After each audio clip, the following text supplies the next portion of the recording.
पहला दिन second test कौन ज़्यादा खुश होगा डे वन ख़त्म होने के बाद। जहां तक मुझे कल पूरे दिन का मैच देखने के बाद नज़र आया, बेन स्टोक्स ज़्यादा खुश होंगे क्योंकि इंडिया 310 पे 5 आउट है, विकेट फ्लैट है, ज़्यादा मूवमेंट नहीं है।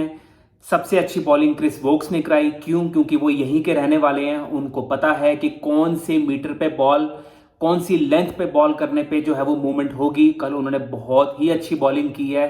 ओवरऑल देखा जाए, they belong to England. Shubman Gill भी ज्यादा दुखी नहीं होंगे। क्योंकि इंडिविजुअल सेंचुरी जो है वो बहुत मैटर करती है, स्पेशली इंडियन क्रिकेट में।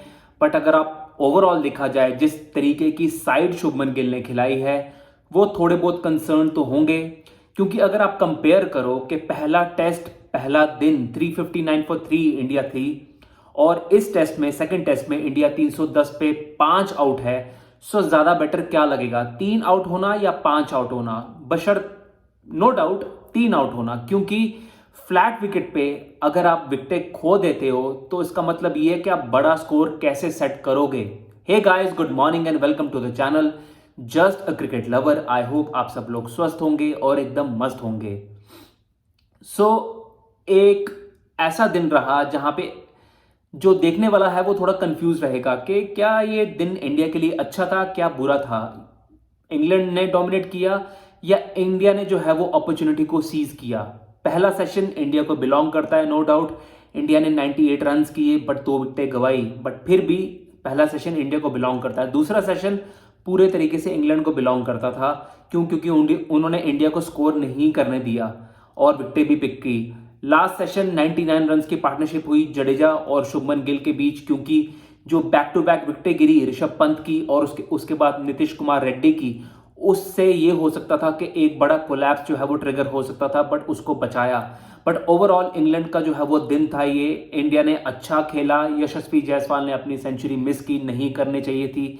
इतनी वाइड बॉल को कट मारने गए बेन स्टोक्स की, बट बेन स्टोक्स बहुत ही अच्छे कैप्टन है। मैंने ओवरऑल कल पूरे दिन ये चीज देखी है कि वो बंदा कुछ ना कुछ जो है वो फील्ड में ट्राई करता रहता है। जब बॉलिंग करने के लिए आता है तब भी वो कुछ ना कुछ ट्राई करता रहता है। वो कभी भी एक प्लान पे स्टिक नहीं करता।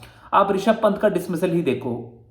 उसको पता है कि ऋषभ पंत की जो ईगो है उसको कैसे हराया जा सकता है। इससे पहले 2018 और 2020 के ऑस्ट्रेलिया वाले टूर पे भी नेथन लाइन ऑफ स्टंप के बाहर जो उनको बॉल कर रहे थे, फ्लाइट कर रहे थे और उनको ऑफ स्टंप से बाहर जो है वो लेके जा रहे थे। क्या मारो, हो भी सकता है टॉप एज लगे, और होता भी था। नेथन लाइन ने उनको कई बार डिसमिस किया। और वही चीज कल शोएब बशीर ने भी की। फील्डर पीछे लगा रखा था, वो भी टॉल फील्डर जैक क्रॉली, जिसने कैच पकड़ा, बिल्कुल आगे उनके मुंह पे बॉल की कि मारो, मैं तुम्हें टीज करता हूं, I dare you to hit. और ऋषभ पंत शॉट पे गए और उन्होंने शॉट मारी और कैच हो गया। ऋषभ पंत को ये इस चीज से बचना चाहिए कि अगर दूसरा कैप्टन जो है वो कुछ ना कुछ ट्राई तो करेगा ही। आपका ये बनता है कि आप अपनी विकेट ना दो। टेस्ट क्रिकेट में इतना टाइम होता है कि आप रन लूट सकते हो आराम से। और ऋषभ पंत को तो इस चीज की प्रॉब्लम होती भी नहीं है। पिछले टेस्ट में बैक टू बैक सेंचुरीज की हैं।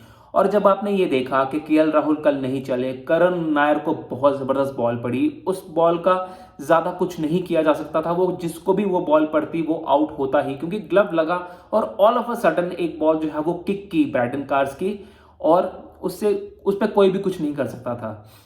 इंडिया ने कल जो 11 खिलाई है वो डिफेंसिव थी, बहुत ज्यादा डिफेंसिव थी।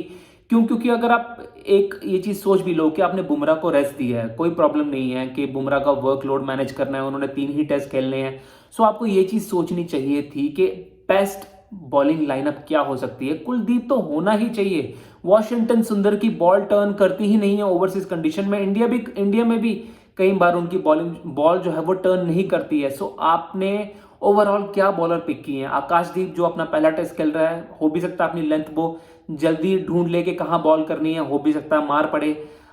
प्रसिद्ध कृष्णा, पिछले मैच में क्या हाल हुआ आपको पता ही है। 6+ की इकोनॉमी से उन्होंने कुट खाई है। मोहम्मद सिराज, कभी वो हॉट लगते हैं कभी वो कोल्ड लगते हैं, कुछ पता नहीं है। उसके बाद जडेजा भी ओवरसीज बहुत बड़े तुर्रम खान नहीं है, वो भी कहीं अगर अच्छा करते हैं वो भी लास्ट डेज में जाके। ओवरऑल आपके पास बॉलिंग ऑप्शन है क्या? कौन विकेटें पिक करेगा? आपको सबसे पहले ये सोचना चाहिए कि 20 विकेटें आप कैसे लोगे।